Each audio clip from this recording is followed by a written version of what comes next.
Hey, it's the Chubby Bartender Podcast with your host, Jason Gillum and Chad Reynolds. With a special guest each week.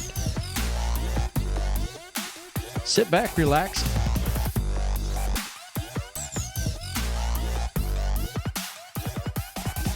and enjoy the show.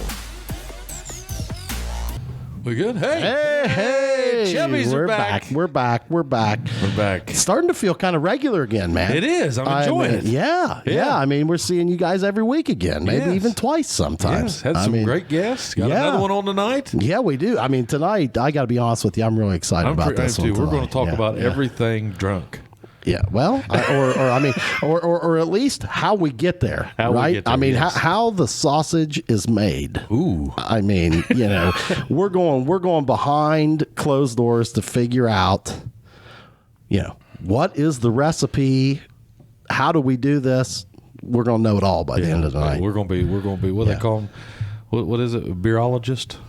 Yeah, I'll call you anything a brewer, you want. A brewer. Yeah, a brewer. Yeah, a brewer or hell, we might even get it. I see a bottle of wine there. I mean, we're gonna try some wine. Maybe a sommelier. You could be a sommelier. Yeah. Who knows? We gotta think. Did I say that right? I mean, I might have been way off on that. You actually nailed it to the wall. We got to thank of you guys first. Yeah. Who do you want to start with? Well, I'll tell you who I want to start with, man, is Scott Massey. I really don't know where he's been. Maybe he is just working out every day. Oh, I think so. I don't know. I have not seen him a lot lately. I think he's changed his looks. He's so buff and well, skinny you know what? now. Maybe I didn't recognize him. That's what it is. Yeah. But not only is he just fit as a fiddle, the man is a great engineer, and he runs a great business right here out of Jackson, Ohio. Employs a lot of people around here, over 100 employees. and they work all over the region. I mean, they're everywhere. If you have a big construction project or a difficult engineering challenge, call those guys over at Geiger Brothers. 740-286-0800. Hey, man, how's the insurance rates? Insurance is booming. There was something I was going to bring up today about that, and I cannot remember what it was. Oh, classic car rates are just insane right now. If you're a classic car guy. Guys got a classic car, call Pudge. I insured a 62 Ford Galaxy today. Yeah, and let me tell you something, folks. It's not about cheap rates. Not about cheap rates at all. I'll tell you what it's about is good service at the time when you need the insurance. 10,000 mile a year limit, which is pretty good on a classic car. So that was pretty good. I mean, just all around, that was a good little policy I wrote today. But Gillum Insurance. Give us a call, 740-395-0357.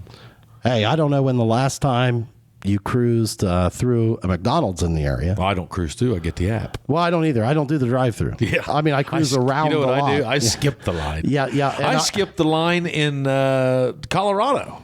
Oh, nice. Yeah. See, I like to wave it to people. I like people thinking, man, whatever. You think Munn just does that because he advertises on their show? There's a reward program now too. Yeah, I've seen that. Yeah. You haven't well, I mean, signed up? yes. It's an email away. Hey, listen, dude. I haven't paid full price at McDonald's in probably 6 months. Really? If you folks aren't taking advantage of this, with the app and the $5 oh deals. my God. Oh yeah. You don't get that waiting in line. Yeah, hey, man, we don't pay full price. No. Yeah, I mean, and it's a great system you guys have. Hey, the Munn family serving the area for over 40 years. Jackson, Wellston, Oak Hill, and MacArthur. And moving in just down the street. Yes, he is. Yes, he's going to be our new neighbor. The corporate headquarters. I'm leaving. Yes. I'm leaving him on one side and gaining him on the other. Yes, man. I'm going to miss my whole. Looking forward to that. Now, are you going to take some bush apple down there for Sarah in the morning?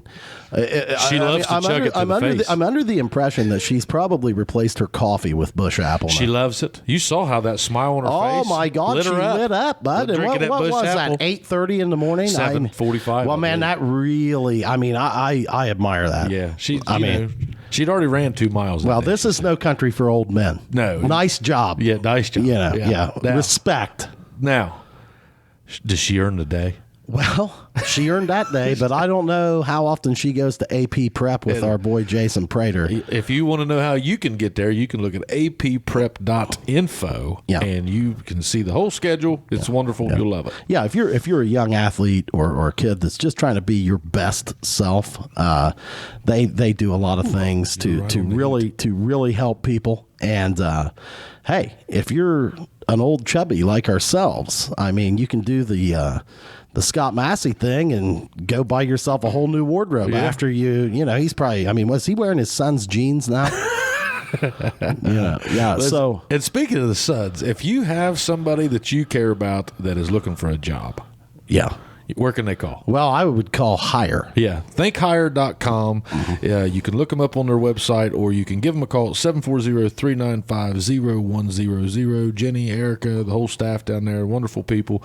So if you're looking for a job, looking for a better you, looking for a fresh start, give them a call today. Yeah, no excuses, guys. Get off the couch. Let's go. Let's go. Earn the day. Yeah. So I can tell you guys that from firsthand experience on the AP Prep thing, I have watched the evolution of Drew Wiley. Oh my, amazing! That is heavily based on on AP Prep. My youngest son Trent we were working in one of our house projects, and he hadn't seen Drew for a good while. Right. And he looked at me and he said, Dad, when we started that house, Drew was a little boy and now he's a damn man. Yes, he is. It's just he's just exploded. But Jason has worked with him on an epic scale and done so much good, and not just in size and development. Quickness, speed, burst, all of it. Like everything. Well, and the thing I really respect about that program over there and the guys and the coaches he has is they go beyond athletics. And I mean, they talk about, doing the right things in your life. I mean, and then they help them. Like they ask them about their grades. They're working on, heck, they even got a class on the ACT. Oh yeah. They're success coaches. They really are. They really are. And I think that the proof is in the pudding. I mean, they've been doing it a long time, and it's impressive. They have. We got to get Prater on the show. Well, yeah, he's Bastard keeps the only thing about that guy. I mean, there's no question. Good luck. Hey, no question. He's an alpha. Yeah. But why is he afraid to come on here with us? Oh, he's man? afraid of the chubbies. Yeah. I mean, now Prater back years ago. Chad and Prater and I worked in the same office. Did not know that. Yes. Yeah. There was a big old crew of us. Chad Byler. Yep. Bunch of Sean Brennan. Sean Brennan. And Kevin Workman. I mean, it was a good crew. Good crew. So let's talk about. We are going to talk about you and the conversion of the average hillbilly into craft beer. That's what we're going to call. I don't know that I could categorize Mike Davis as a hillbilly. No. The hillbilly converter. Oh, the converter. Yeah. Okay. Because he, back whenever he was a garage brewer. Yes. I was. Oh, that's right. Yeah. Okay. So you were the anti-crafty. Oh, hated it. Yeah, I know. I remember Thought that. it tastes like shit. Weird beer. Weird beers. Yeah. Want to come here? Weird beers and twang. Yeah.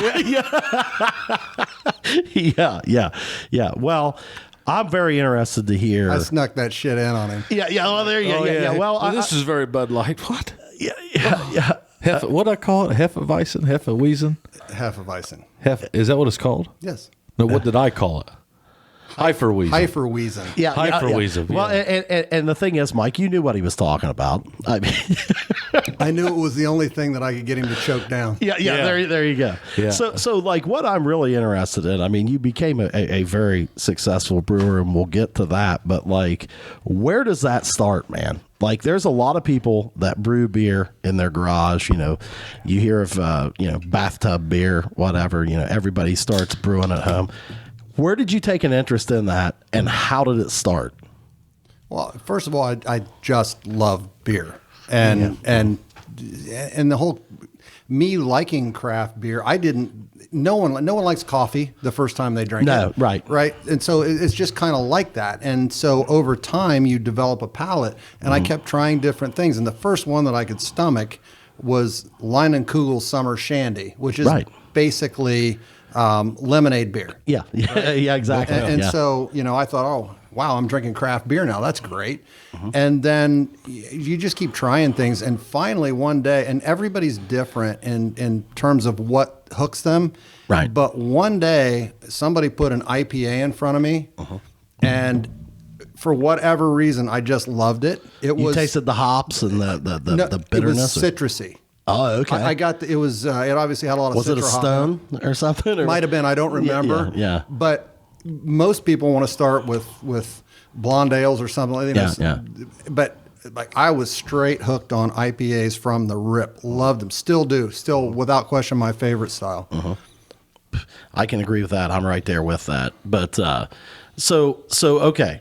You were an early adopter to craft beer drinking. Like you Around enjoyed here for sure. Yeah, like you enjoyed, when you were around here, unless you were traveling to other states, like if you went to Columbus, you had like the Columbus Brewing Company.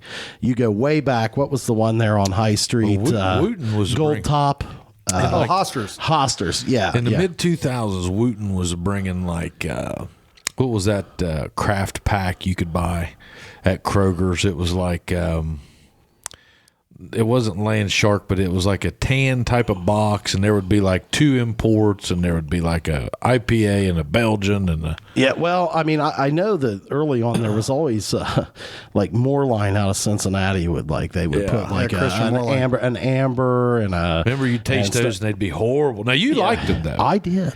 You and Burnside. I was also an early adopter back in the late great days there of Kenny's Carryout. Yeah. With Dick and his brother Donnie. Yep. They would bring in I actually started drinking imports. And I think that's why I had the palate to start getting kind of cool with the crafts. And Pete's Wicked came out. Oh, yeah. And I don't know whatever happened to that. It's still around. But they had one called Strawberry Blonde, which I know now I'd probably make fun of that, say it's like a fruity beer or something. But man, I really, that hit me. I was like, man, that's good. And so then when the Columbus Brewing Company got going, I got up there, and that's where I had my first IPA. CBC IPA is one of the. It's a gold standard. It's IPA. still one of my favorites. I buy it all the time. Is that? But is that just because maybe I cut my teeth on that, or is that actually a good beer? No, it's a fantastic beer, and it's comfort food. Yeah, right. But it's also they're so consistent with it for the most part, and they do such a good job brewing it, and it's a great beer. And it tastes like it really hasn't changed. I don't think it has a whole lot. It's and their double IPA, Bodie is oh man, that is off. It's an next level. Chain, dude. If Columbus Brewing ever truly wants to go national, they have a beer that will take them there. Yeah. But Okay, that's a capacity issue. All right. Now, all right. Before we even get into something, we're talking beers in Ohio now. We're ranking beers. Let's talk about if you are the beer representative for the state of Ohio, and you're going to go out there and compete against everybody, West Coast, East Coast, Milwaukee. Some of the big That's really good water. craft brew, what beer in Ohio, and let's talk IPAs because that's what we like. What one would you throw forward as the Ohio nominee? Oh, there's so many. That's a tough thing because it just depends on and there's so many sub-styles. There's just so many. Hazies, juicies. Yeah. Well, tell me here. I'm gonna throw one out. I'd like to see what you think of my ranking. Okay, Rheingeist Truth. It's okay. Okay. Mystic Momma. Fantastic. From Jackie O's. That's not just because I know those guys. I drink that beer. Me too. All the time. I'll always have it. Okay, then let's see. Have you ever had a White Raja? Yeah, that's one of my favorites.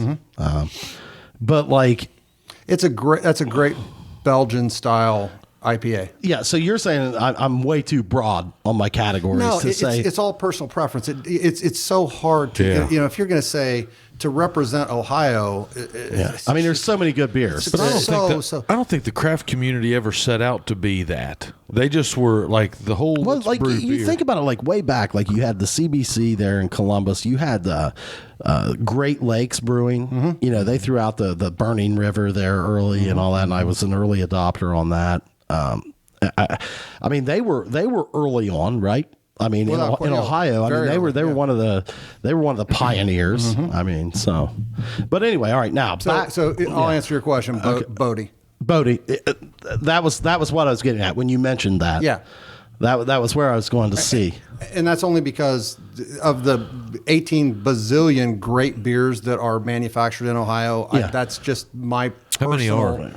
are manufactured? I have no idea now. I mean, honestly, when we started the brewery, there were about 137 breweries in Ohio, and 3 years ago, when I got out of it, there were over 300. Yeah. And so every one of those breweries and growing rapidly. Yeah, and part of that is because Ohio made it an imperative to have that as part of their agricultural, landscape, because everything in craft beer is producible. It is producible. And fair to say that Ohio as a state was kind of a late adopter to that. There were a lot of people ahead of us. But correct? when they went correct. Yes. And I just, in my job, I have, I interact with a lot of guys that live, like I had a guy that I'm very close to, I work with a lot, that lives in Richmond, Virginia. Okay. Like that was a hot spot early on craft beer.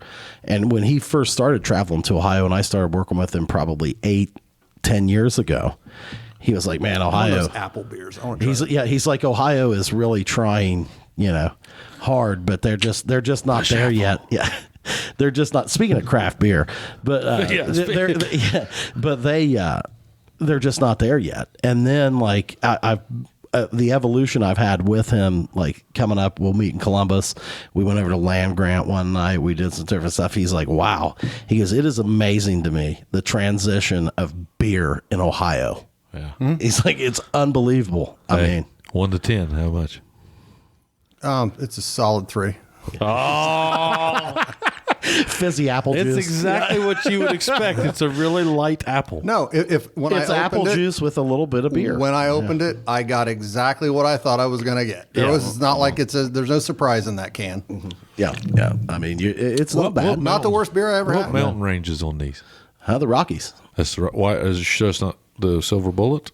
Well, I mean, the Silver Bullet is also on the Coors can, but I believe those are the Rocky Mountains. Limited edition. It's limited edition. Okay. I give this to the special ones. Bush. We I couldn't mean, get if you remember the early ads of Bush beer was Bush, fresh as a mountain stream. Yeah, Tyler's Googling it. I can see he's going to work over there. Have you tried your whiskey yet? I haven't. I like it. Yeah, it's not bad. I thought it was going to be hot, and it's actually delicious. Yeah. I mean, I just put a couple dabs of water in it on the rocks, and it's really good. They were really big into that in Pendleton out there. Pendleton, I've always been a big fan of. Yeah, that's a rye. That's the official rodeo whiskey, so it was big whenever I was showing horses. But I hadn't had this. This was pretty good. I kind of like it. Not bad at all. No. So whenever you first start, let's go back. Let's circle back around. Yeah. So you're in your garage. Yep. Or you decide like, hey, I like this craft beer. I'm going to try and make my own. Was this a pastime? Were you thinking I'd like to be a brewer? Were you thinking, or you were just thinking I just truly enjoy beer? Initially, I thought it was just interesting and it was a challenge, and I just wanted to try and do it. Yeah. And you make some really, really bad something that somehow sort of resembles something that could be beer if it were better. Well, we've all been there, right? Like when a guy like tries to bottle his own soda, or like they make their own beer, and they're like, "Here, try this, man. It's really good. It's really good." And then they hand it to you, and you're like, and you're like, "Oh yeah, man. I mean, that's really good," but it's not. Yeah. And you're not doing them a favor by telling them that, by the way. Probably not. You're just not. Yeah. Better to rip the Band-Aid off and take the whole scab. Don't let them think they can bottle it. Don't. Please, help all of the other people. Yeah. All right, but so Mike, you do this, and like, when did you start with like some kind of at-home kit that you order off the internet? Absolutely, and is there a standard recipe that comes with that? Like, are you making a lager, or what are you making? No, you don't make a lager at first. I mean, you're definitely into ales at 1st because they're a little more forgiving and they don't take as long, and it's really, lagers are very temperature control. But like everybody that orders the internet package, are they essentially making the same recipe? No, there's probably 4 or 5 variations of something that you can try that are super easy to make. A lot of people start with extract, which is basically a syrup that you start with, and then you graduate to working with actual whole grain and all of that, and it's just over time. And it's like golf in that you can spend any amount of money that you want on it, and buy any piece of equipment that could possibly ever be thought up. But you can't buy a game. But you can't buy game. You're exactly right. And that's how it's the same principle. So how long are you? So you buy the kit. We'll get into this, but how long are you? How long does that take to produce your first batch, like start to finish? Well, when you start working with all grain kits, it doesn't really matter whether you're brewing it as a professional in a brewery or you're doing it in your garage. A brew day is a brew day, and you're 5-6 hours. It doesn't matter. By the time you put it by the time it goes in the fermenter, you're 5 to 6 hours. Okay, and it's ready. No. Then in my mind, I'm thinking this is a 90-day process. Yeah. No, then you've got a vessel, whether it's a glass jar or it's a stainless steel, 100-barrel tank. You have a giant vessel of sugar water. Okay, is what you have. That's what's in those tanks. Yes, that's what it starts. That's your mix, and then the magic begins. What happens to the sugar tank? So you got it in a sugar tank. How long is it in there? Well, it's not sugar tank.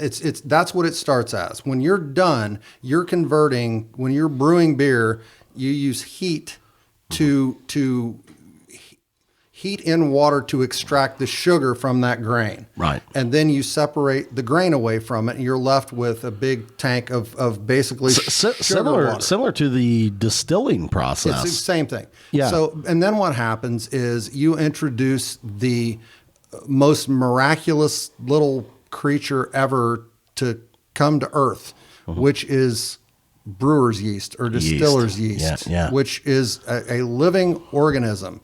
And the purpose of yeast, its life's purpose, is to eat sugar, fart CO2, and shit alcohol.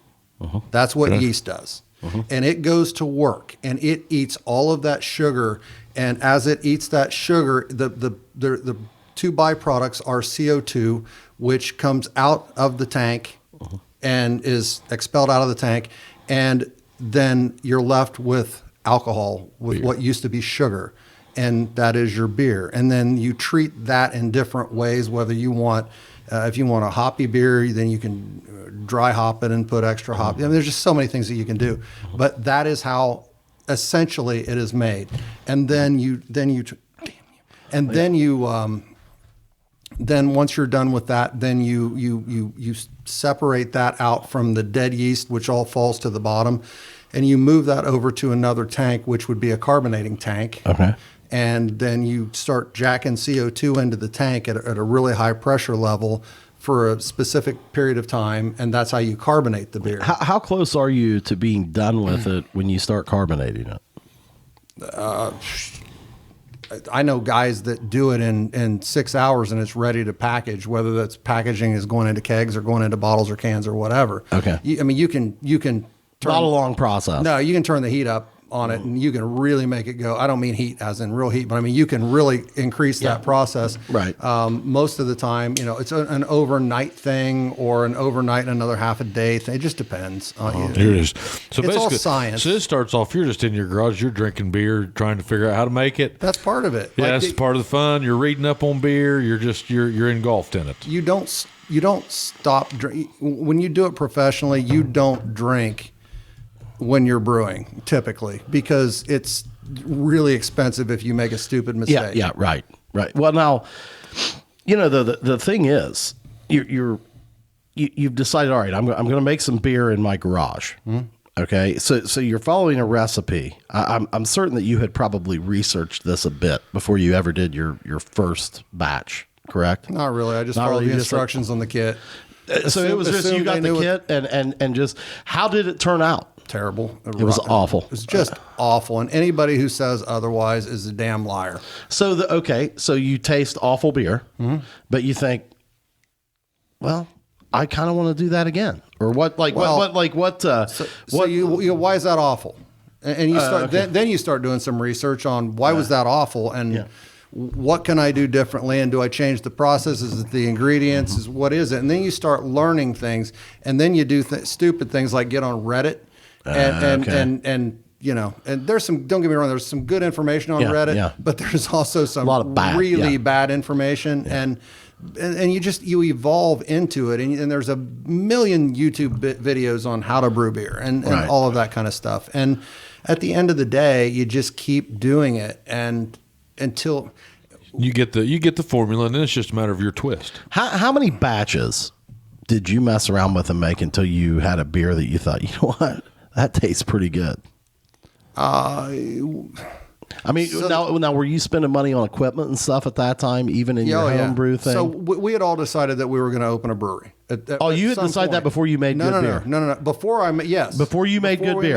Anything that you would say, that's good beer. Okay. We had decided, and so we bought what is known as a pilot system, and which is what breweries use to create test batches for recipe development. And we set that up in where the tap room is now. That was set up as a little pilot brewery, and we started making test batches and we just kept making bad beer and and every now and again you'd have something that you're like, that's pretty okay. So there's no name. You know the style of it, but there's no name. Oh yeah. But I mean, you're developing recipes. How long did it take you to start saying, okay, going in, I am making an IPA, or I am making a New England IPA, or I am brewing an amber, or like that? Like how long did it take to start differentiating that? Not long, because that was different people are good at different things, and a lot of times it's not because they intentionally tried to be. They just happened to. They kind of stumbled on it. Or they whatever. Take to it for whatever reason. Right. And kind of the recipe development thing was something that I kind of took to it, and I did a lot of research on what went into various styles, what grains, what hops, different yeast. I mean, they're very. I can't even begin to tell you how many different strains of yeast there are are specific to a style. Hefeweizen. So Hefeweizen is a very specific yeast that's only. Which one's the right one? Hefeweizen. So a lot of the beers are named after the yeast used, correct? Not really. Not really. No, but I've heard people try to say that. No, not really. Not intelligent. Well, it's not that it's not intelligent, but I mean, it's.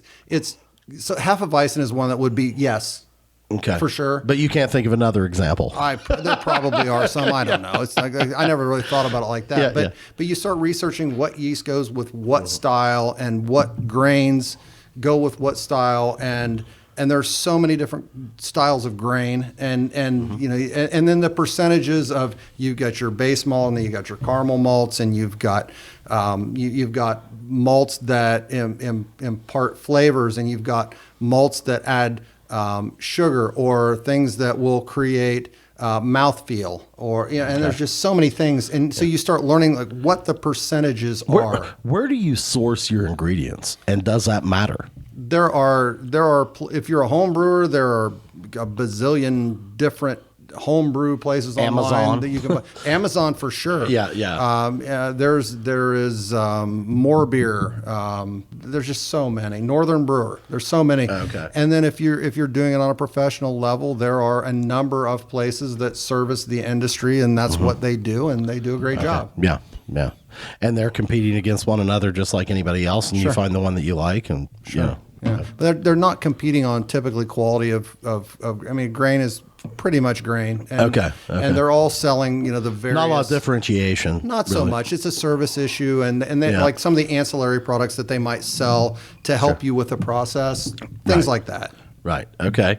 So you guys are sitting there talking about like, hey, all right, this brewing beer thing is cool. We can take it to the point where we can open a brewery. Mm-hmm. So you start with the pilot system. Yeah, and at So what we're making point? 5-gallon batches at that point. Okay, and basically making them and then tasting them. Yeah, so it's a 15-gallon system. They basically, it's made from kegs, beer kegs, or your kettles. Okay, I got you. Okay. And so you're 15 gallons at a time, and by the time you get done with everything, they're good for about a 5-gallon batch. Okay. And so what happens is, though, at some point in time, if you're not getting a good result and you're serious in thinking that it's going to happen, you have to go, okay, what's going on here? And for me, it was just an absolute lack of knowledge. I just didn't have the knowledge to be able to do it. And so the answer to that was go back to school. And so I went to one of the top brewing schools in the country is Siebel Institute. They're out of Chicago. And I did a program at Siebel, and it was life-changing. It changed everything. I mean, literally everything. In that industry, is there like apprenticeships or anything as far as brewers? Like, is the industry pretty open to share with people and stuff like that? I mean, the recipes seem pretty secret, but like, there are no secrets. Can you? Well, like, I guess like, quote unquote, like I think in terms of like any business, you can find a mentor. Oh, for sure. I mean, and is that almost essential to the process?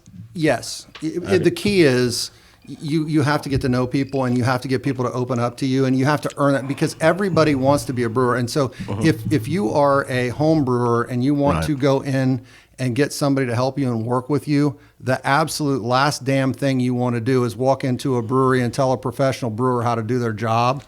And it happens every day. The guy that's working out of his garage this is what I comes do. in there. You should do this. Yeah. It's like, It's like, wait a second, dude. I'm selling beer. Right. But it's a lot of that's just because they're excited. Well, sure. And they want to be involved, and they want to tell you and they're excited that they know things, and and that's awesome. But that's just not a great strategy if you want someone to work with you and help you. And so I got really, really lucky, and the fact that I had gone to Siebel was a big help with that, because that gets people's attention. Well, yeah, you had the knowledge. You actually made a commitment to a fisherman always knows another fisherman, right? And so there's a guy by the name of Sam Scheidlauer, and he was at Homestead at the time, and he was a friend of my son. Both my sons worked at World of Beer.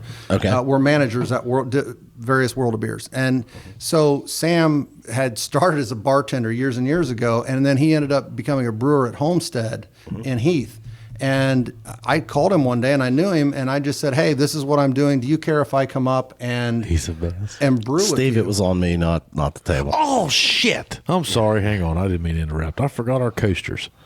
Oh, oops. I've been meaning to bring you those coasters, Steve. They're in my bag. Yeah. Didn't bring them. I'm sorry. Sorry, go ahead. Anyway, go ahead with the Homestead deal. This happens, Chad. Because I like a lot of their product. Yeah. I like a lot of their product. Yeah, man. another great brewery. And so anyway, so I went up there and brewed with him, and again, it's like a life-changing moment.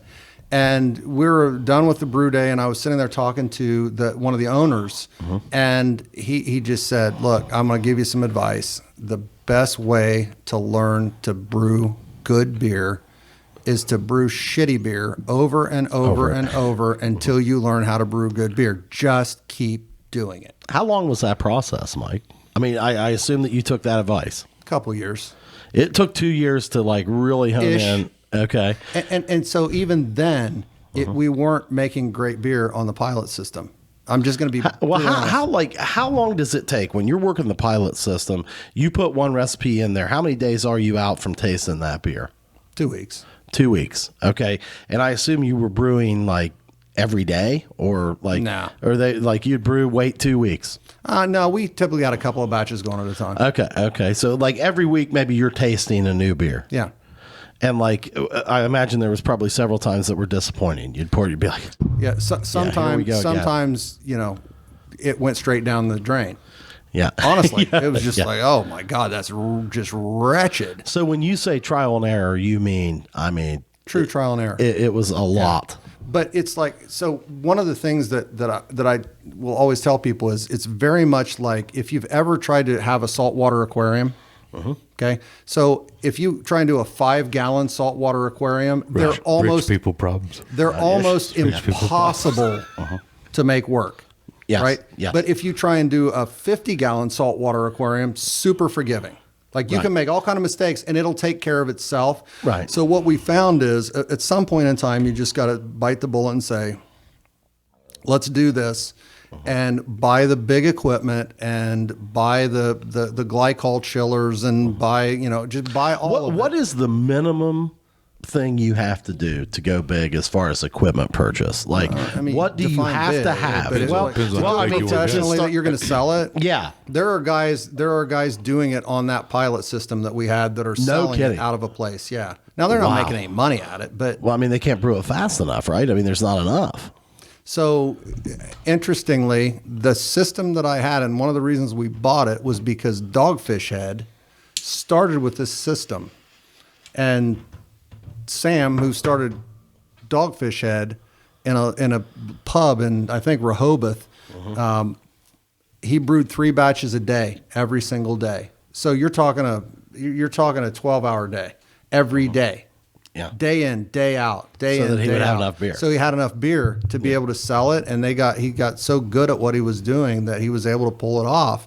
And then they scaled up and started doing bigger things. But you can do that, or you can start. We started with just a 2-barrel batches, which you're talking a barrel of beer is roughly 15 gallons, so 30-gallon batches, and at that scale, you can make some really, really good beer.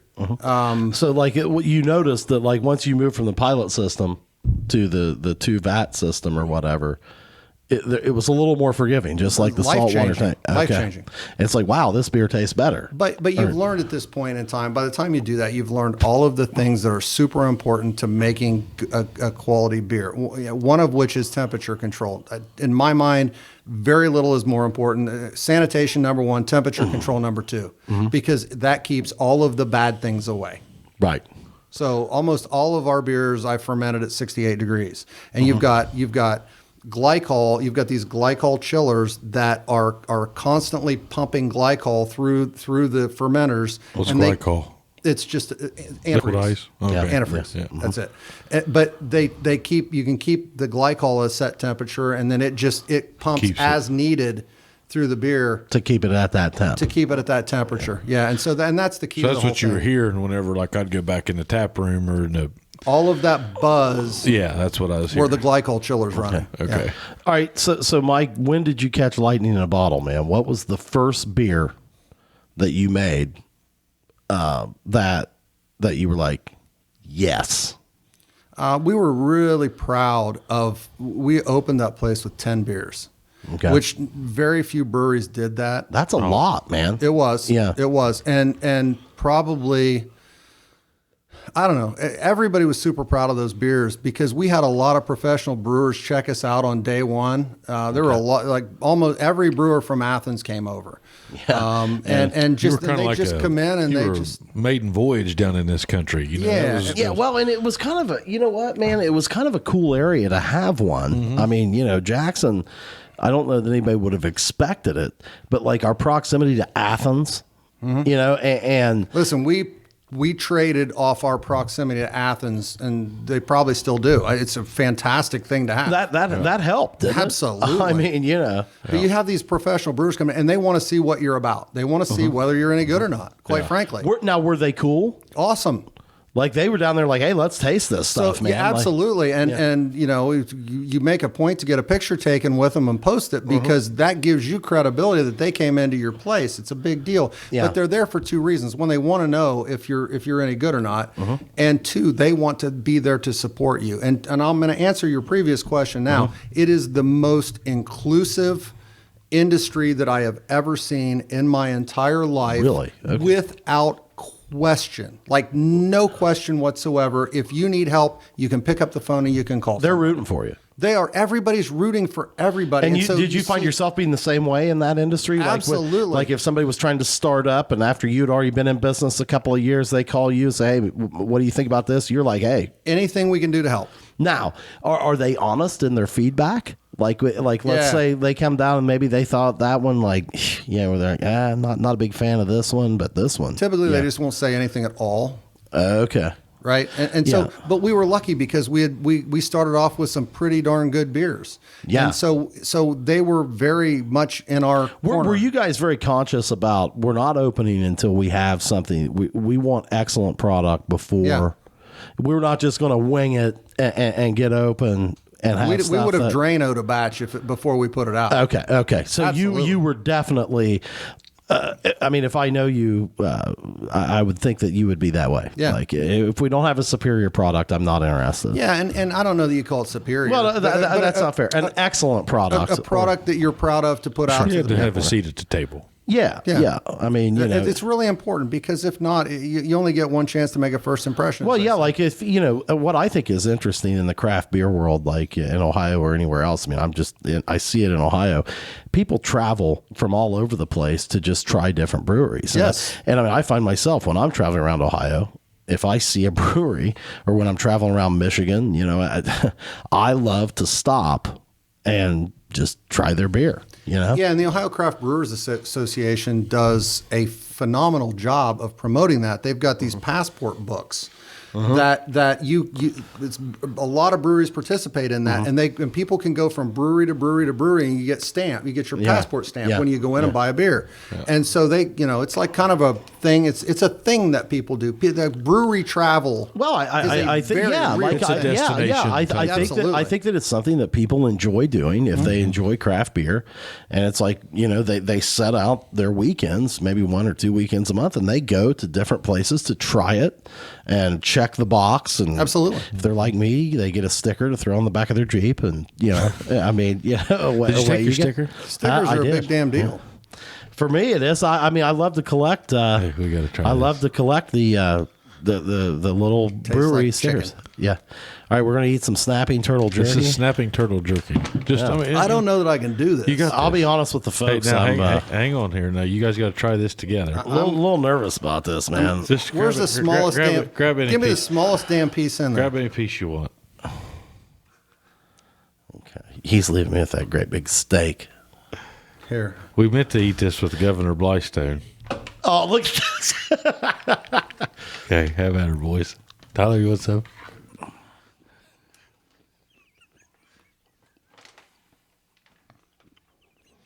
Well, tough. A little tough is understating. Is this rock candy or? That's the worst shit I've ever had in my life. Yeah, it's awful. I mean, that's horrible. I'm not certain that I can make it. Who the hell came up with that idea? That's the worst shit. If you ever want $20 of disappointment, Hey, fish jerky.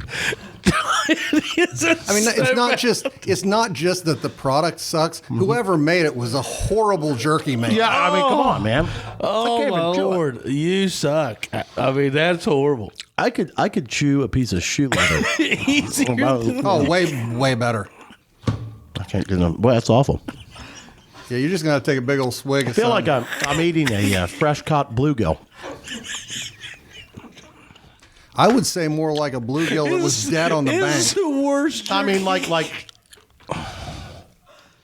I mean, I'm gonna finish it. You're doing better than I did. I'm just concerned as to what it's gonna do to my Yes. guts. Yes. That's horrible. That's awful. the worst shit I've ever That's had. awful. Yeah. All right. I bet you could start a fire with that. I'm certain you could. Well, thank you for trying it. Yeah. Oh, yeah. Well, thanks for giving it to us. That's great. He knew it was bad. And Have you ever heard of the term bushwhacked? We just got Yeah, yeah. did, Boy, you did. well, I'm glad everybody was entertained by that. Hey, you need a bottle opener or a cigar thing. I'm good right now. You Thanks. good? Okay, so now I always thought, we're talking about your beer, but I mean I always thought you guys had a run. I never really can say that I was like a huge craft beer guy in your world. I there was some I liked, some I didn't. I'll try them all. But like I was always looking at it like if you had one beer that you did that I thought had wheels, it was a Murk Juice. Yeah, that was lightning in a bottle. Well, I mean, that was the signature beer. Yeah. Correct. Yeah, it still is. I'm Yeah. sure. So, and I mean, that's the one that you buy.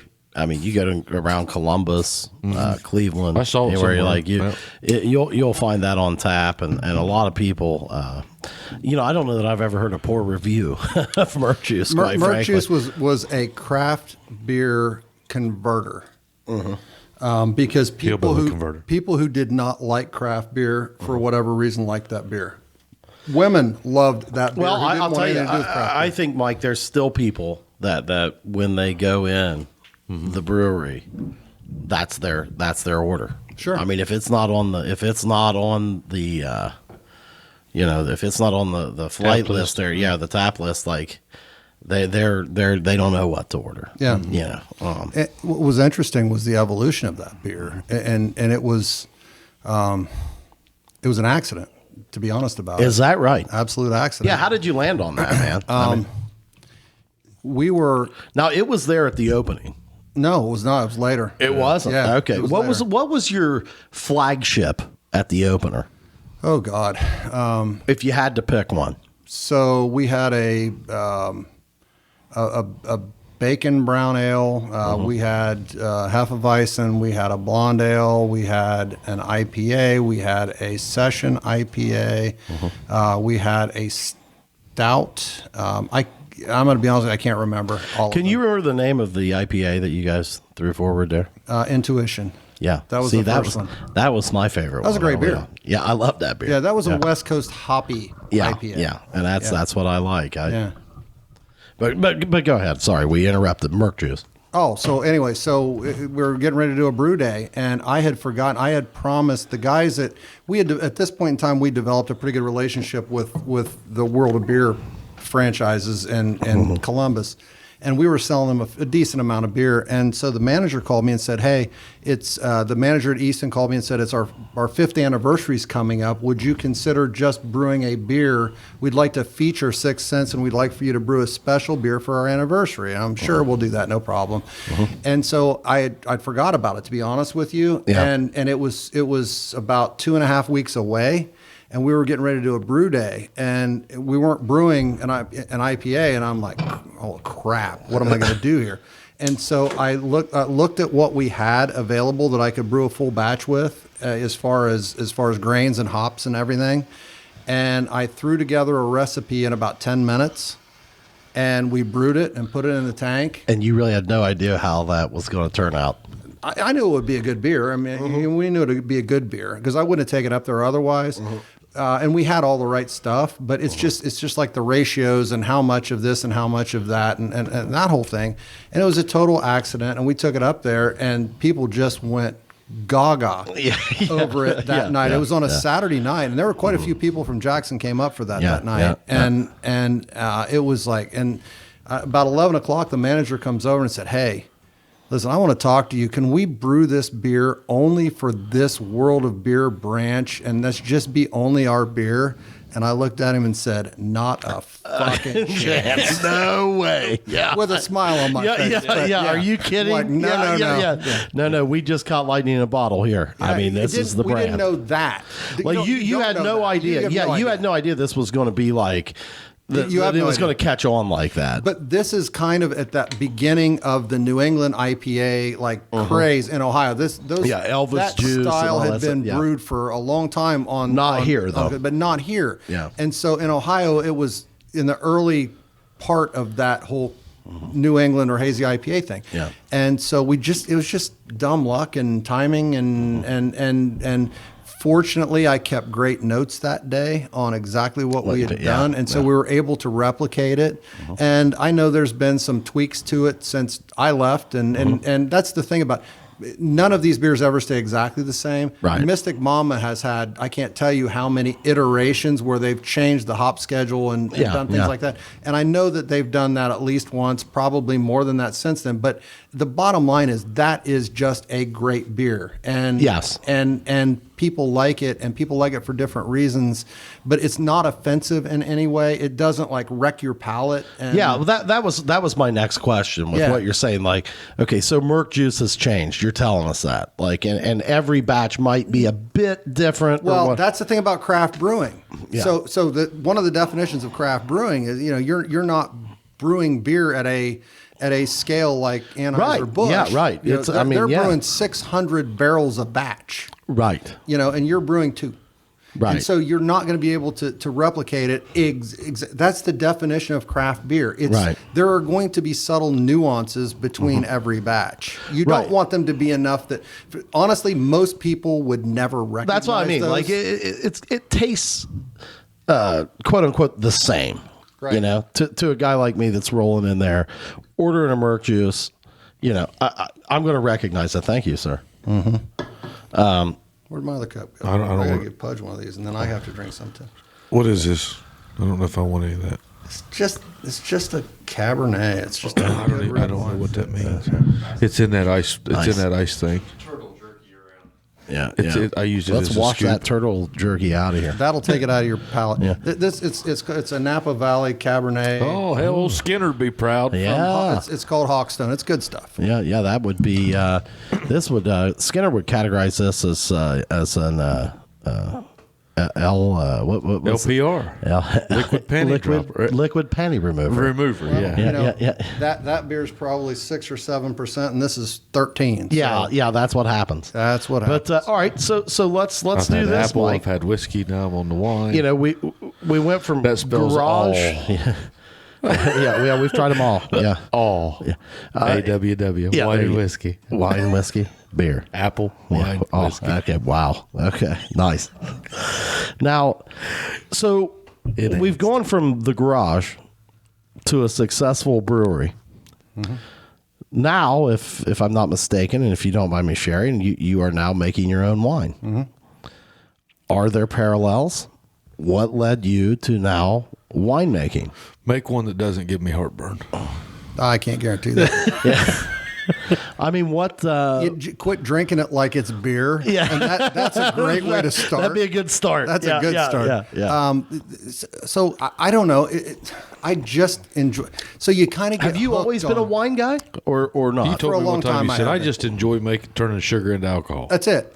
Honestly. And so I was really going through like stages where I was really missing brewing, missing the creative part of it, and missing watching other people try what you made. And there is something that is just innately satisfying. It's your stage. About making something. Yeah, it's like you singing. It's your stage. It's that's like you awesome. selling. Yeah. It's That's Coaching. awesome. It's your coaching. coaching. Yeah, a little bit. the Yeah, same yeah, thing. that's awesome. It's something that gives you pleasure to be able to share with other people. And so, In layman's terms, they call them hobbies, boys. yeah. And I struggled. And I mean, Kelly will tell you, man, she used to have to get on me because I would get in funks. Yeah. Like bad funks over it. And I just thought, well, I need to do something to turn, sugar water into, or turn something with sugar in it into alcohol just to satiate myself. And so I started doing wine. New challenge. Yeah, and it is a new challenge. Sounds to me It's like you're kind completely of a chemistry buff, dude. Well, it's all science. Yeah, that's It's what I mean. absolutely. Yeah. All science. I was terrible at science in high school, and when I went to Siebel, it was just like, oh my God, this is the greatest. This is the kind of science I like. This is the greatest thing ever. Yeah. And so I became hooked on the science of fermentation, if Okay. you will. Yes, And I yes. still love it today. Right. And I don't get to do it as much as I would like because it does take time. But I just thought wine was cool. I drink a lot of wine and I enjoy it a lot. And I'd like to learn how to. It's like, okay, I got to be a pretty okay brewer. Yeah. You know. did beer. Yeah. So Well, I I'd thought done you that, made good beer. and it wasn't that there's not more challenges because the challenges are never ending. You stretch yourself every day, and the guys that do it just amaze me. That what they have done in the last couple of years just is stunning. And so I just thought I want to try something different. So I tried winemaking, and I did the exact same damn thing, and I bought a kit, and I started with a kit, and I modified the kit because I understood a lot of the science process. It was probably a little different this time. Oh, I mean, the even learning though you're curve making was- wine, even though you're making wine instead of beer, I mean, there's got to be something that's a parallel, correct? Yeah. Or- So I mean, and I think you got to taste my first batch a few years ago, and it was very drinkable. I did a fruit wine just to start. So you were pleased, like with the very first batch. Absolutely. Like, okay. I thought, I could live with. People could drink it. It wasn't. So, I did a post the other day. The first Cabernet that I ever tried to make, it had aged 30 months, and I tried it, and it was.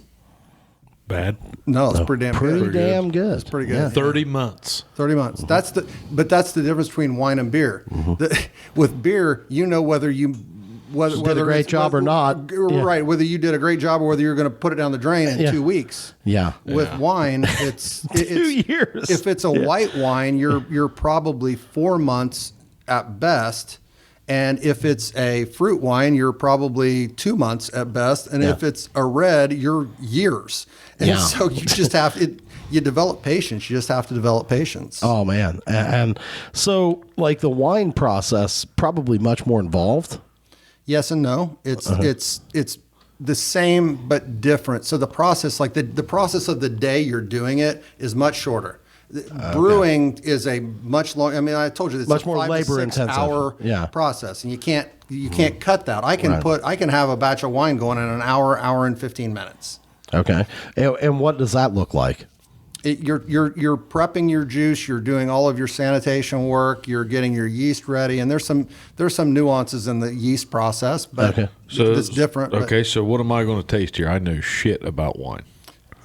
It's a red wine. It's a dry red wine. So what does that mean in the fermentation process? It's not sweet. In the fermentation it's not. It's about how much sugar you ferment out of it. So sweet wines are typically, a lot of sweet wines, you're adding back juice in at some point in time after the fermentation process is over to get that sweetness.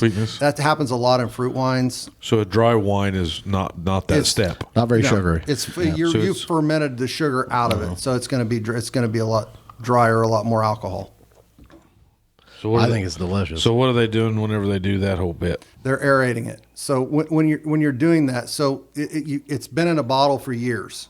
Okay. Right. So you're opening it up. You're getting some oxygen. So it's just all kind of laying there stagnant for a few years. Think putting one drop of water in a whiskey. Or it's just breaking this up. Open it up. Yeah. Those molecules or whatever are all stuck together and just bound up. And you're just getting some oxygen into it to allow it to open up, and the flavors will come out, and that's kind of that whole process. So when you see people swirling glasses, they're not really being bougie. They just know what they're doing, and they're making their wine taste better. Yes. Or you can do the same thing with a thing called a decanter, where you're pouring it into something, and as it pours down into this glass thing, whatever shape it happens to be, it's doing the same thing. It's creating an oxygen flow into the liquid, and then that opens the it up. wine up. Yeah, and you'll see people who use decanters. Like you would never use a decanter on that because it hadn't been in the bottle long enough. Right. But if you got there's wines that have been in the bottle for 20 years. You certainly would want to decant that. Yeah. So it just depends, and there's different ways to do it, but that's what that whole thing is about. I truly love grapes. Yeah. Like I love to just sit down with a bag of grapes and eat grapes. Right. But they're sweet. They're sweet. Okay. So what are they doing? They're taking those grapes in wine. And they're crushing them. They're getting the juice. Okay. So do you do that? No, I buy the juice. You buy the juice? Yeah, okay. I let somebody else in California or Australia or Chile or wherever do that, and I buy the juice. Okay, so it's a grape concentrate? You can do it that way, or you can buy actual juice. And there's nothing wrong with using concentrate. Nothing whatsoever. A lot of winemakers doesn't affect the taste of the wine. And what's the difference between a concentrate and juice? Well, you're just rehydrating. You're just adding water back into it. Yeah. But my hack with that is that the water, there are chemicals like Jackson, Ohio has amazing water for brewing. Yeah. It's just interesting. Really? They do. It's a fantastic water profile for brewing. Okay. But I could take that same water, and this is part of the chemistry and the science thing. And we had a beer. It was an Irish ale, right? Okay. And we recreated the water profile of Dublin, Ireland to make that. We took Jackson, Ohio water, and by adding and removing minerals, we created the water profile of Dublin, Ireland. Cool. You know, Okay. it's just crap that you can do. And the little things make a difference Right. like Crap. that So- as far as taste. Right, but my point to that is if you're reconstituting a concentrate, Yeah. a concentrated juice, you're adding back water, and it's going to have minerals. It's going to have different be a things. different and ratio. it might be different. Yeah. And so I prefer to just use juice, and which is more of a pain in the ass because it's more expensive to ship. So you take that juice, you take that grape syrup, grape concentrate, whatever you're doing, and you put that into a glass jug. Well, you can't. I use stainless steel. But Stainless steel. Okay, so you put it in a jug container, and then you add sugar. no, You add. it's got yeast. all the sugar in it that you need. Everything's already natural there. sugar. It's got all the natural sugar that you need, but I'll add the yeast to it, and then there are other things that you add to it to stabilize it and to clarify it and to do different things. There's a potion you mix in There's there. a potion, yeah. If you And will. then you bottle that up, and it sits there for 30 months. Yeah, so yes, basically you ferment it Or all whatever. the way out and you run it through its entire process. Now the difference with wine is with beer you might move it from one vessel to another one time and then you'll move it in the carbonating tank and you're done. With wine, you're moving it from vessel to vessel and back and forth several times. And does that involve like straining and things like that? Like are you removing dead Cheesecloth. yeast? Yeah, like so is it? the yeast falls to the bottom. The dead yeast falls to the bottom, and some of it stays in suspension. And so at the very, very end, You'll filter it out. you'll filter it. I've got a But you don't filter that I it when use. you're changing no. tanks. Let No. nature take its Yeah, course. and you can literally filter it down to like 0.05 microns, where you're filtering not just dead yeast cells and things like that out of it. You're filtering out contaminants. You're filtering Yeah. out microbes and things like that. You can filter it down to an insane level where you're actually stabilizing it and making it okay to put in bottles and not have to worry about it going bad. Okay. Like it's crazy, and that's all. That's way more expensive to do that. Most of the time, you're just using a reasonably inexpensive filter, and you're pumping it through there on its way into the bottling tank. Okay. And you're filtering the yeast out of it. Yeah. For the most part, because you're going to get over time, you get off flavors from the dead yeast and things Yeah, like that. yeah. So this Cabernet, so what is it? So what's the difference in that process versus just a red wine? Cabernet is just a style of grapes. Yeah, Merlot. Merlot. Another I mean, there's style. So the Cabernet and the Merlot, those are the different types of grapes. Grapes. Yeah. Yeah. And so you also have a lot of places that do blends. It's Yes. blending in the wine industry is a super big deal. And you might have a wine that is, 60% Cabernet and 30% Merlot and 10% Shiraz.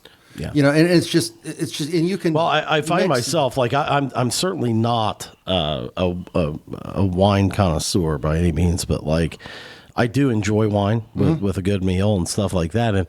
And I found, and I always said that, this shows like how, I don't have the palate for wine. I was like, I just like blended reds. And I had a guy correct me like, well, hey man, that doesn't mean you don't like wine. I mean, that's very common. super Yeah, common, yeah. And I got the last year in particular, I did it ass backwards. It's like with the beer thing. I started with big hoppy IPAs, and that's kind of backwards. Most people work their way into big hoppy IPAs. And have you got a cutter? Oh, I do. Cigar cutter? Yeah. Pudge has a hell of a cutter. Yeah. Okay. Hey, be careful. I mean, All right. that's not a knife. I'm gonna be honest with you. I'm not sure I want my fingerprints on this. Yeah. I don't know where the hell that's been. Yeah. It's been a lot of places. On the cutting block. Yeah. Damn. Okay. Never used a cutter like that before, but I'm down with it. You know what? It looks like it worked well. Did it work? It worked I was gonna say, boys, I'm MacGyver. It's sharp. Well, I mean, Barger. I actually used that thing and cut a little cross section in mine. That's some of that deer that I had up to Travis's. Oh, dear God, don't tell us that. We're trying to smoke a cigar. But yeah, so I've gotten into white wine a lot this year. Now white wine, much quicker process. No? Much quicker process. Because you're leaving a lot of the sugar in there. Sometimes, and it just doesn't. You're not doing. Of course, you got dry whites too. I mean, very dry whites. Yeah, and there's a lot of Chardonnays are barrel aged. You get some oak in them. And I'm not a big fan of oaky, like super oaky Cabernet. Like I love Cabernets because I like big, bold red wines. Yeah. But I don't like super oaky red wines. They give me headaches for some reason. Yeah, I don't know that I've ever had a really oaky red wine, or I wouldn't know which. You'll one know was. if you do. Okay, I don't know that I have. You'll know. I'm wondering if maybe I would like that in the fact that I really like bourbon. You might. So like, would it be a similar? Not really. You'll just oakiness. Know. Okay. So, all right. So now you've. How long have you been doing wine? Couple of years. Okay. Well, probably 3 years. Right after I got out of the brewery. Is it enjoyable? I enjoy it. I wish I could do it more, quite frankly. Okay. Now, is this going to be like from garage to I don't know. Probably not, but it might. It just depends. We're busy right now, so and is the next step? I must ask. Is the next step a distillery? Nah, I don't know. I would love. I mean, you've not tried that yet. I haven't tried that yet, but I would love you're not to. opposed to it. Not opposed to it at all. But it's a more process driven liquid, and so you've got you're distilling things multiple times typically, right? Especially the vodkas and things like that. Yes, and so you can. I would love to make rum. Okay, I'd love to make rum. Yeah, I love rum. Well, and that is not as in depth processes like vodka or something. Is it? No. I mean, rum is in the barrel, correct? Yeah, there's a lot of people who make rum that don't do anything else because it's probably of the distillates. It's probably one of the easier ones to do. Now, what about bourbon? Would you ever try that? I might. Those bourbon kits. I always find those amazing, and I've thought about it. I saw a guy that got one as a gift, and I watched him mix the whole thing together. And like, you start with vodka in some of those kits, like you pour the vodka in a barrel. I was just amazed by that. There are a lot of those kits where you can buy them and you can turn basically grain alcohol into anything that you want. Exactly. In any way that you want, and that doesn't mean you're. And it's really bourbon. you're just flavoring it. Flavoring a grain alcohol is all you're doing. And that's okay. There's nothing wrong with that. That's cool. Well, but I mean, I gotta feel like that'd be rot gut, man. Might be, but if you're a boat, if you're going around on a sailboat, you can't have a full distillery. You're right. And it might be a way to. And it would probably taste great. Well, yeah. If it's that or ocean water, you're gonna drink the rot gut. There you go. It's just the way it is. Yeah. I mean, it all started with pirates, right? I mean, it never. It's not something that ever fired me up. I can't say I was ever like, man. You know what my concern with it is? It's something that has interested me a lot, but I enjoy the process. I've tasted a lot of garage beers, wines, even soda. Like people make their own root beer or sarsaparilla. I've yet to have one where I'm like, ooh, boy, that is really good. I think I would enjoy the process, but my problem is I'm not certain, guys, that I have the patience. Like Mike, I know I don't. If I'm hearing you correctly, this takes an incredible amount of patience. I mean, wine especially. Yeah. I mean, you're talking about over a 2-year process. You're borderline ADHD. You're like, and you're touching that.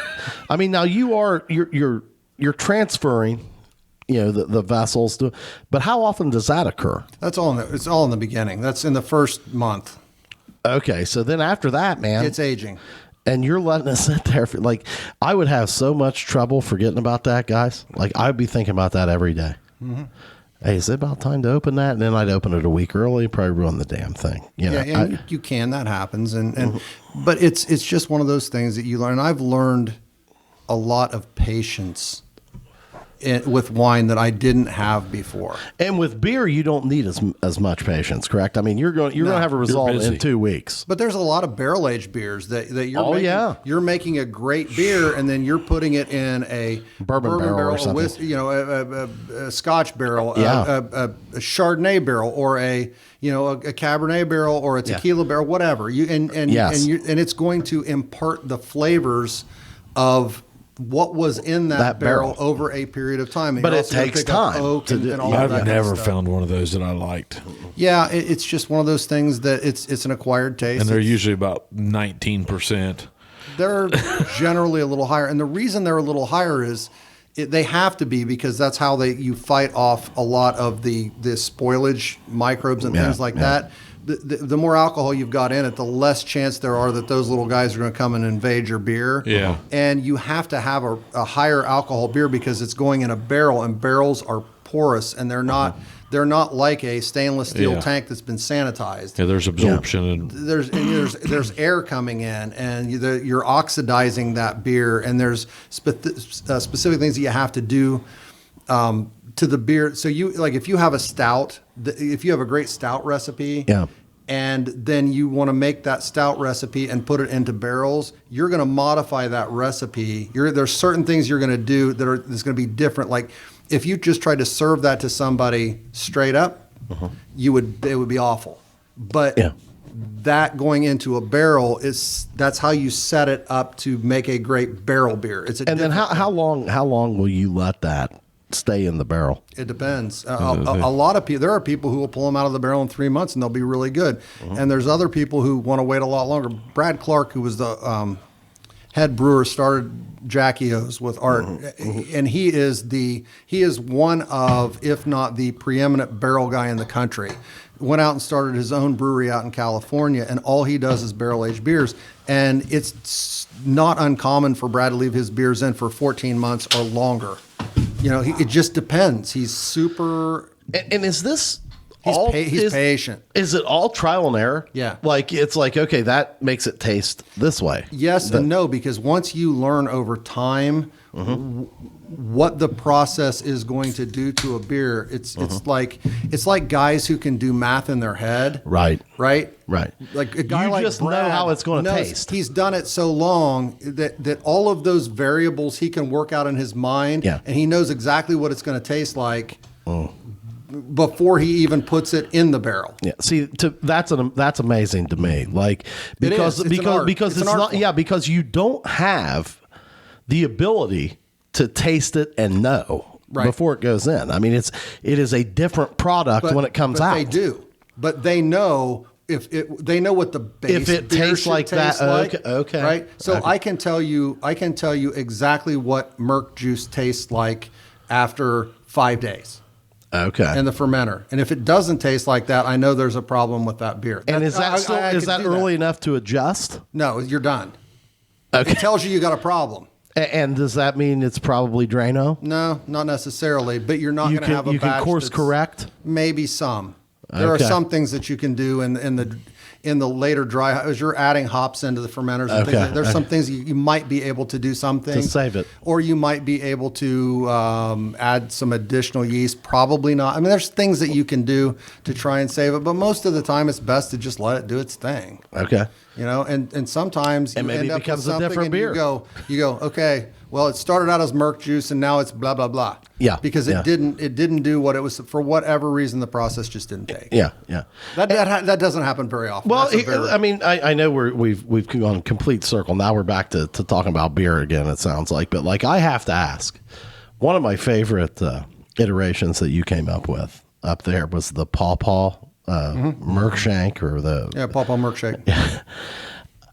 I mean, is it common to you just say, all right, man, all right, they're having the Paw Paw Festival over there, whatever. Is that what made you make that? Yeah. Or? You want to be involved in that. Yeah. Because you talk about a platform for people to see your product. That is, around here, that's it. So, when you're brewing a Paw Paw Murk Shank, which, is probably similar to your hazy recipe or something. It is a variation of a hazy recipe, and you add a lot of dextrin malts and things like that to get that milkshake, kind of that super thick. Well, and then how do you, do you just throw pawpaws into the brew tank, or how do you get that flavoring? So Athens is the pawpaw capital of, sure, Ohio. Yeah. And so there is a processor of pawpaws down there. I'm not gonna throw his name out, but that's what he does. Okay. And people bring him pawpaws from all over, and like there are people who just go out and pick pawpaws just They're everywhere. because they grow wild. They're everywhere. yeah. They're an ugly ass. You talk about ugly ass my fruit. God, yes. Hideous. Yeah, it's You should hilarious. give the shits. We'll be riding horses and just eat them while we're on the trail because you can literally. Now, do they taste good like that? They're not bad. It's I mean, a poor man's mango is what it is. Yeah, okay, But okay. they will. They'll give you the shits. You eat too many of them. Okay, well, I mean, that's good to know. So, but what he does is So if you drink too many Paw Murk shakes, You're probably right? going to. yeah, it'll do the same thing. So he processes them and then he puts them in 5-gallon buckets and then you buy them from him and it's like on an allotment basis. When you say process, is he extracting the juices or is he just pulp. Oh, okay. And he's okay. putting He's them in just buckets. extract. Yeah, and Okay. he's freezing them down to like super cold, which kills the microbes yeah, and things yeah, like yeah, that. yeah. And so you buy these buckets from him, and there's Yeah. an allotment. And our first year, I was dying because we had a beer we wanted to brew, and we were so desperate to be in the Pawpaw Festival. And there had been a pawpaw shortage the year before, and okay. there was not enough pulp to go around. Okay. And one of the brewers from Athens Got it called all. me and he said, "I'm going to give you half of mine. Not give it to you, but I'm going to Yeah. give you half of my right. allotment." Yeah. Right. And that allowed us to get in the Pawpaw Festival that first year, which was just a huge thing. But that's craft brewing. That's Yeah. what happens. Yeah. People Other guys take are care- willing to do that. Absolutely. So like you essentially take that extract or the processed pawpaw and you just dump that into the mix? Yeah. Your beer is done. Or Right? you wait till the beer is done? It's most of the way fermented out. It's almost all the way fermented out. Okay. And then you add the pawpaw in, and that fires the yeast back up like again. the last 2-3 days or But it makes the process longer. Oh, so you're not okay, gonna brew that okay. in 2 weeks. Okay, It makes the okay. process longer. And so you throw that in, and then the yeast get all fired up, and they're eating all those sugars again, and they're Yeah. going to town on it. But it leaves a lot of residual sugars and things like that. And, Okay. and so it's just one of those things, and it's the same with a fruited beer. yes. I mean, which are those the fruited beers? Does that create a challenge? Yeah. I mean, are those hard beers to brew? Not necessarily. You're brewing a base beer, and then you're adding this stuff at the end. Okay, When and it's you've almost just done. got to be good at knowing when and What how to about do sours? You have to. That's a whole other thing. that. Oh man, See, Chad loves a good Like sour. I hate that is 'em. that is a completely different. So Katrina Folks loves a sour. Karina. the reason why. Karina. So I'll yeah. answer your question, then I'll talk sours. Yeah. So in that scenario, you just have to know when to put it in to add and you're using fruit that comes in jugs that is it might be a little chunky, but it's mostly liquid Okay. that you're pouring straight into the fermenter, and then the yeast get fired up again, and that's that whole thing. And you can do it you can do it. I'll give you a great example is I just spaced it. Jackie O's has their crap. They've got a raspberry. Wheat. Yep. Okay, wheat. They put that into the fermenter really early, and that's why. And so the yeast get a chance to eat most of the sugar out of that. Yeah. And so you get like a Just a hint tint of that flavor. And those are the fruit beers I love, man. right? Where there's You just get- that little. it's there. It's there, but it's not like. It's not your face. It's not. It doesn't. You don't have to scrape it off your tongue. Yeah, like I would say, like that bush apple. I mean, I like it, but like that's apple, dude. That's like apple juice. They're pouring a flavoring mix out of a 5-gallon Don't jug. you Yeah. cuss. I'm not. I'm just telling you the way they do it. Yeah. I mean, I'm not ripping on. I mean, that's bunch of snobs. Well, that's they're a bunch of damn snobs. That's a poor example. But what I'm saying is like, man, when it just burns out right at the end. Like New South has a watermelon out. Have you tasted that? Yeah, that and watermelon. slice? I have. It's really good. It's a very good because it's like a very that. subtle, It's very subtle. subtle. What's that one that's from, what's the one that's in Cincinnati? Rheingeist. No, I mean, there's several. there was a cucumber one we used to get to bar all the time. Can't remember. I don't know. It was a local brewery, Columbus or Cincinnati one. I don't know. I mean, I'll tell you, Blue Moon has done a nice job this past summer.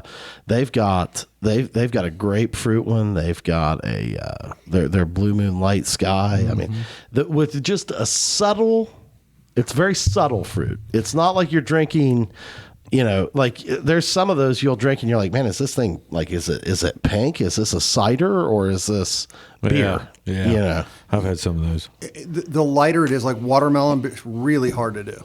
I bet. Super hard because what you're working with to give it watermelon flavor is so subtle to begin with. Yeah. If you get that wrong, you're screwed. Yeah. So like you say, like that beer that New South is brewing, that slice, or you're saying pretty impressive. Absolutely. It's the piece of wood. What is that piece of wood? The tap handle's the piece of wood. Angry Orchard. No, very similar tap handle. Just a stick. I know who you're talking. Mad Tree. Mad Tree had a cucumber. Yeah. They've got a great IPA. Their cucumber was salt. They are phenomenal. Yeah. You think that their cucumber business one, model is phenomenal. It was good. Is it different than most? No, they just did it really well. They expanded at the right time, and they did all the right things. They're good guys, and they run a big business, and they're good at what they. Those guys are all engineers by trade. That's interesting. Yeah. Which I bet you see a lot of, man. In this, sure. Like a lot of people with big time science backgrounds. A lot of smart dudes, man. Seth, the current head brewer at Jackio's, is I want to say a chemical engineer, probably. By education. Yeah. Man, you don't see a lot of. Listen, that cat's freaking brilliant. Like when I say he is brilliant, he is, and he's one of the nicest human beings on earth. He's just a great guy to be around, but he's brilliant. Well, I got to imagine, like the craft brewing industry, if you're just looking for a bunch of dudes to hang out with, it's a pretty good place to start. I would think. More. Could not agree more. They're just good people. Yeah. But and they're a tribe. Oh, I bet. I mean, all right. So now, before we wind up, now since we brought it up, Karina, sours. I want to hear about sours. I mean, I assume those are very hard to brew. Yes, they are they're a different animal. I heard they're the hardest. They are, and first and foremost, do you like sours? I do, and I'm not. I wouldn't say it's my favorite style. By me either. I'm very interested by it. Like whenever I see one, I've got to maybe just give it a taste. What's that one show? Is when it bubbles. Oh, that's a cider. That's Rheingeist. It's cider. What's the sour? I don't know, man. I don't know because I generally make a rule not drinking them. Yeah, but it's like a sweet tart beer to me or something. Like I just don't. So some of the problem, a lot of small breweries don't do sours because the yeast that you use is what causes the beer to become sour. You're basically ruining your beer. Okay? On purpose. On purpose. With a method, a very scientific method, you're ruining your beer. Yeah. Do you hear that, Karina? Ruining your beer. So, and when I say that kind of tongue in cheek, but if that yeast, and that yeast is super invasive that you use to do this, and so if it gets loose in your brewery, in your regular brewery where you're brewing ales and lagers, you're screwed because it's almost impossible to get rid of it. It's like really dangerous. Oh, no, wait a minute. Like get loose. Oh yeah. Is it like a virus or We're something? in Wuhan, China. If it gets in your tanks and it gets in your valves and it gets in it's problems. in your airlocks. And so you've got to use like completely separate vats and hoses and a lot of guys will do like. There's a brewery in Athens that'll brew both, and it's not huge. And they do a great job of they just separate their hoses, they separate their valves, and they'll double sterilize clean their them tanks, right, and make sure everything's okay. And if you do a good job with that, that's great. But if it gets if you get an infection from that yeast where it is taken over, that's essentially that's the way I mean, that's the way yeast operates, right? That's exactly what happens. If your equipment gets infected by this yeast, it's really difficult to get rid of it, and so that's why a lot of people stay away from it. Though. They do, because if you've got $10,000 in a batch of beer and ingredients, not including the time, sure, and you're going to lose it, and it is Drano. Like if you try and brew an ale or a lager, and that crap gets in it, it's Drano. Ruins it. Forget about it. Yeah. Now, Well, I've and seen I mean, guys I try got to and imagine sell that's it I mean, and that's probably a business that runs on very thin margin anyway, doesn't it? I mean, brewery the business cost in that so is crazy. thin. It's so thin. Yeah, I mean, It's if you're selling it It's in a your passion. tap room, it is. It's a passion play. Passion. Yeah. But and it can be profitable, but it's only really profitable, interestingly profitable at scale. yeah, It's not. when you not in the tap room. I think the whole bar business is that way. It is. You know? It's everybody they romanticize. has this romanticized view of it, and everybody wants to own a brewery. There are a lot of breweries that are owned by guys that just had more money than God, Yeah. and they wanted to own a brewery, and they hired some talent, and they did it, and so they can go in there and hang out and say I own it. And that's cool if you want to do that. You have that kind of money and that kind of disposable income. But typically those breweries, not in all cases, but in a lot of those cases, they're making an average product. Yeah, because it's not a passion play, man. I mean, you're not, you just want to have a brewery and you want to hang out there. You're not the guy that's back there That's making the sausage, and you don't man. know how to do it. Right. Yeah. And have no interest in knowing how to do it. And You just want to go hang out in a place that you can say I own the brewery. And Right. there's a lot of those, but then there's other ones where that guy also gets involved and he wants And he's passionate. And he's super Yeah, passionate about yeah. the process. Yeah. And they Now he still may hire somebody to will. execute the he will. process, but that doesn't mean he doesn't understand the process. right.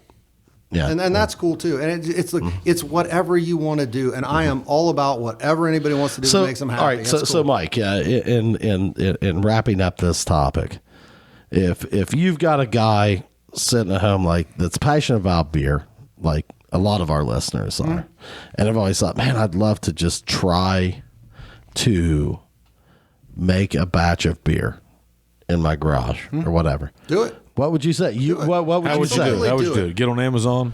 No, I would go to Northern Brewer or I would go to morebeer.com. More beer or Northernbrewer.com. northernbrewer.com. And I would order a kit. Okay. And I would try it because it What kind of teaches cost you the looking at? process. You can order the equipment for $100, and you Oh, can my. order a kit for $42 to $60. Oh, it's that cheap. Yeah, and you can do it. So under $200, you got your first batch of beer. And you're like, hey, if you're thinking about that and think, hey, man, and I'm not even saying you're wanting to start a brewery. I'm just saying I think there's a lot of people out there that are like, man, I'd like to give that a shot, see if I could brew beer. Well, here's the thing and are about you it. saying keep your expectations low? Well, sure. Keep your because if you happen to make a great beer out of it, that's fantastic. Drink Right. it fast because it's probably not going to stay great for very Okay. long. Oh, okay. Right? Okay. Because Yeah. it's hard to homebrew has a specific flavor that if you try homebrew beers over and over again, it has this weird off flavor. Yeah, and well- it's you'll taste it in a lot of those. It's the same weird off flavor. It doesn't matter who does it. Yeah. And a lot of that occurs because when you're doing it at home, there's no temperature control. Okay. That's That's what you went back to say. That's So, like, That's the are you sciencey part. drinking bacteria? well, sure, And probably, doing but you that. drink bacteria all day. Yeah, You're drinking yeah. bacteria and drinking water. It Yeah, doesn't matter. right. You know, it's like water chemistry is super fascinating and quite honestly kind of scary too. Yeah. You know, Yeah. if you really know what's in a lot of the stuff, it's a Yeah. little scary. Man, this has been a very cool conversation. how man. long are we, Tyler? 1:30. Hey, Jesus. Yeah. Time flies. Now we're going to have to go part 2. part 2. You coming back? Sure. I mean, we've taken one very small slice out of this guy sitting to my right. I mean, we talked A about. nibble. I mean, yeah, A nibble. Yeah, I mean, we've not even got into a lot of things A lot of that I'd people like with to the nibble talk. in your ass over the years. Chad got her done. Yeah, Man, listen, I have succeeded at an epic scale and I have failed at an epic scale. You know? And I learned a lot from both of them. Yeah. That's the truth. Well, I'll tell you what, man, you're one of the best guys to talk to that's out there. And hopefully you'll join us again to where we can take another deep dive into something else. But tonight, Love man, that. I mean, we talked about everything from beer to wine to even a little bit of whiskey and all that. And I mean, I think it's great. Alcohol or apple, wine, and whiskey. Yeah, there we go. Listen, it's all anything that can be fermented is a good thing in my book. I love it. I love it. Hey, cheers. I'm out. Cheers, guys. Cheers, Take guys. care. All right. Yeah. See you. Like and subscribe. Like and subscribe. See.